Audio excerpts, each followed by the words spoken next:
How's it going, everybody? I'm PatrckStatic, and New World is finally here. And so, thanks to the amazing, awesome people over at Amazon Game Studios, they allowed me to record some before the game launches content for you guys, for my own tips and tricks for you guys jumping into New World this week. In the future, I'll try to update this video as patches and changes happen.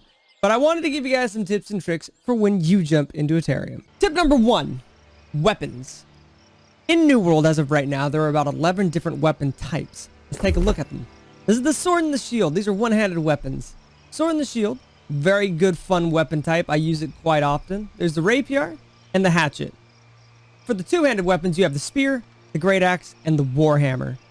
For the ranged weapons, you have the bow and the musket. You do need ammo to wield these. Finding them throughout the world and crafting them can be easy or difficult depending on the type of ammo you want to use. And then you have the magical weapons, the fire staff, the life staff, and the ice gauntlet. Out of all these weapons, the ones that I've used the least amount would be the magic weapons. And a lot of this is because of how my character is built. A lot of these weapons depend on their attributes that you tie them with, as you can see from here, which I'll go over in depth probably in a different video if you guys would like. But as you can see, this is how I've statted my character. A lot into strength and a bunch into constitution, which gives me extra health. Now, above each one of these, you're going to see the attribute that the weapon is tied to, or the weapon that the attribute is tied to. So for intelligence, as you can see, my character is quite dumb. That is where the ice gauntlet, the fire staff, and so on and so forth scale with that, scales with damage. I like to use a lot of close combat, one-handed, two-handed weapons, like the great axe, the sword and the shield, the hammer, the hatchet, the spear, which is why I've mainly statted into strength. Now, the big important thing and difference between all these is the type of damage they do. Let's take a look. As you see here, the sword does slash damage. You'll see it right under all the main stats. If I switch to the great hammer, you're going to see it's going to be doing strike damage. If I were to switch over to the great axe, that does also slash damage, the same type as the sword. But if we were to move over to the spear, you're going to see it does thrust damage. For the fire staff, you're going to be doing fire damage. For the life staff, you're going to be doing nature damage. And then if we switch over to the ice gauntlet, it'll be doing ice damage. The ranged weapons, known as the bow and the musket, will also be doing thrust damage. And you might be asking, Pat, why does that matter? Different types of enemies in the world, whether it be Draugr, the Drowned, the Corrupted, all those have different resistances and weaknesses to those damage types. So let me show you what I mean. So as you can see, we're over here in Arctis, which is smack dab right in the middle of Everfall. And as we approach these Draugr, I want you guys to keep in mind the different colors of damage you're going to be wielding. If you hit anything with a white damage, and if you hit anything and you see white damage show up, that means it's neutral damage. It's not weak against nor resistant to that type of damage. If you end up seeing something like, if we were to come over to this Arcturian Enforcer, you're going to see those blue numbers. That means it's resistant. If we were to switch over to my hammer and slap this guy, you're going to see those yellow numbers. Yellow is weakness. So blue, bad. Yellow, good. And then sometimes, very rarely, or depending on how you've built your class, you'll be able to get orange numbers. Didn't get it there, but we'll keep trying so I can show you what I mean. Ba-bonk. Okay, got some loot there, but still no orange numbers. You'll be able to notice the orange numbers when they show up. Sadly, it's not happening. And there's that orange damage. So now you've seen all the different weapon types and the different damage types. Tip number 2, traveling. In New World currently, there are 2 ways of getting around. Fast traveling, which costs Azoth. Azoth you can get by defeating enemies, completing missions. You can get Azoth pretty much by doing everything. However, you need to be at a fast travel point, which are located on the map. I haven't found any as of yet, just because this is a brand new character, and I haven't been able to find them. But they are scattered around, and you'll notice them as giant pillars. Or, instead of fast traveling, you can get around how everybody else will be getting around, which is running everywhere. Now, there's an auto run feature in the game, if you didn't know. If you hit the equal sign up by the backspace key on your keyboard, or you can keybind it to something else, your character will automatically run. As you can see, my character is just running, doing his own thing. Now, another side tip. If you're trying to get to a new area you haven't been to, say if I were to run up to Great Cleave or Brightwood, I would highly suggest you guys stay on the main paths. And by main paths, I mean these paths that are indicated on the map.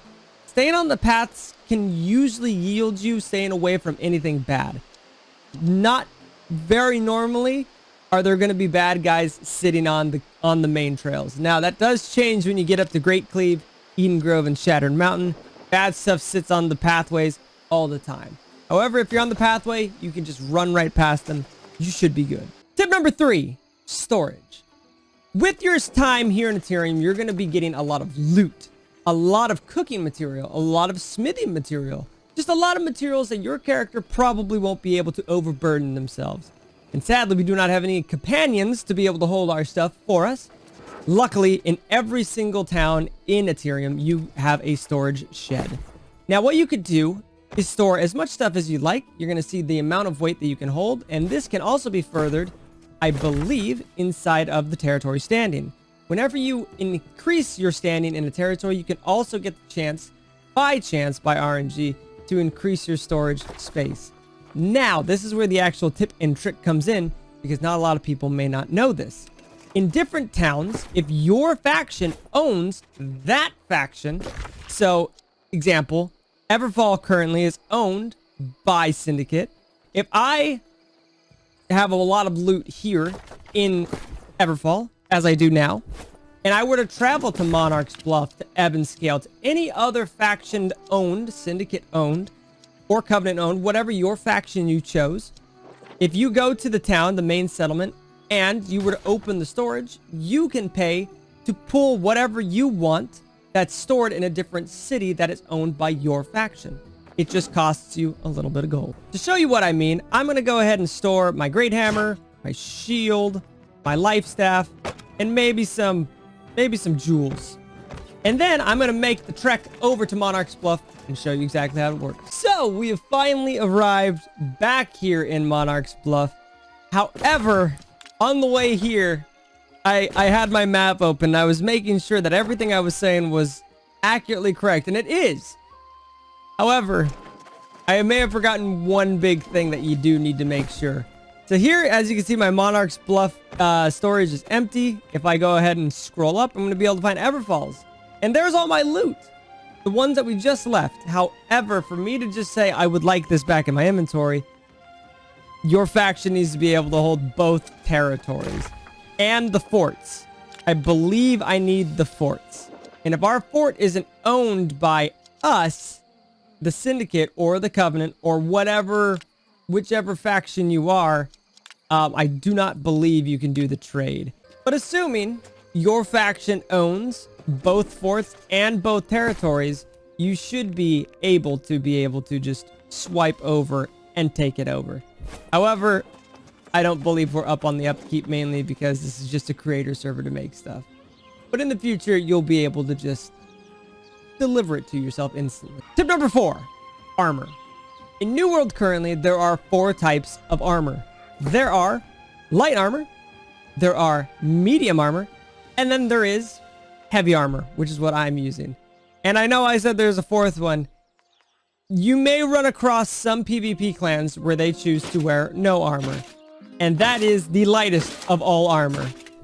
Running around in the nude. Just run away from these people, as they are the scariest New World players in the game. So as you can see right now, my armor loadout is light. Now, if I were to throw on my shield, it would make me a medium type. But let's assume I'm not going to be using a sword and shield. Let's assume I'm going to be using a hatchet and a great axe. What this allows me to do with light armor is I'm able to get this nice bit of a roll in. And you can see how much stamina takes place right here in the middle of your screen. With light armor, you get a little bit of a further dodge, as well as being able to have a lot more maneuverability. So here, we have a medium loadout. Now, as you can see, we're a little bit heavier than light, not too much. I do want to add, I should have added this in the light section. Any jewelry or bags you have equipped to your character do not affect how heavy it makes you. Unless it says so. As of right now, I don't believe the jewelry or bags have any weight attached to them, which is very, very nice. But as you can see, we're in the medium loadout. With a dodge, you're going to be getting a little bit of a hop skip. Still taking a bit of your stamina. If you totally drain that, it's going to take a little bit of while for your stamina to re-get. reload, but you are going to get a little bit of a hop skip to dodge. And then here we have my favorite set of armor, and I don't know why, but heavy set armor. With a heavy set armor dodge, you're going to be getting a little bit of a duck dodge. It's not super efficient, but if you are wielding a weapon and decide to dive, duck, dip, dodge, it still can help you out in a little bit of a snag. But those are the different dodges with different types of armor. Tip number 5, food, and how great it is in New World. Now, depending on your city that you're going to be staying in, whichever it's owned by, does not matter. Depends on the tier of that kitchen. I will show you what some of the amazing meals you can make in New World. And there's even some hidden stuff that you'll be able to make by finding recipes out in the world. But these are the different types of food that you can make. Obviously, you're going to have to go out and find the correct types of food you can throw in there. But depending on whether you make a hearty meal or a satisfying meal can depend on the amount of health you regen for 20 or so minutes. You can also make baits for fishing. You can make strength foods to increase your strength attribute, which we were showing you guys earlier. Make dexterity food, intelligence foods, focus foods. A lot of these foods can be super, super important in a dungeon or even a battle, a war. A lot of this stuff can be super, super helpful, as well as the dyes, because you gotta look good when you're slaying out in a war. And those were a couple of my tips and tricks for starting out in New World. I hope you guys are going to be having a lot of fun. I hope this guide was somewhat helpful for you guys. Last thing I meant to say before we take off, when you're fast traveling, I mentioned this a lot earlier for tip 2 or 3, the Azoth depends on how much you're weighing. So if you decide to dump all your stuff inside of one of the city storage, then teleport, it'll be a lot cheaper. Anywho, I digress. I hope you guys have a lot of fun in New World. If you guys are wanting more content kind of like this, I'm going to be covering a ton of stuff here on the channel. So make sure to subscribe, hit the follow button, and all the fun stuff that you do for YouTube stuff. Big thank you again to Amazon Game Studios for allowing me to jump on here a little bit earlier, show you guys my tips and tricks. And let me know some of your tips and tricks. Send them down in the comments for other people that are joining Ethereum. I love your faces, and I'll see you guys all next time. See you guys then.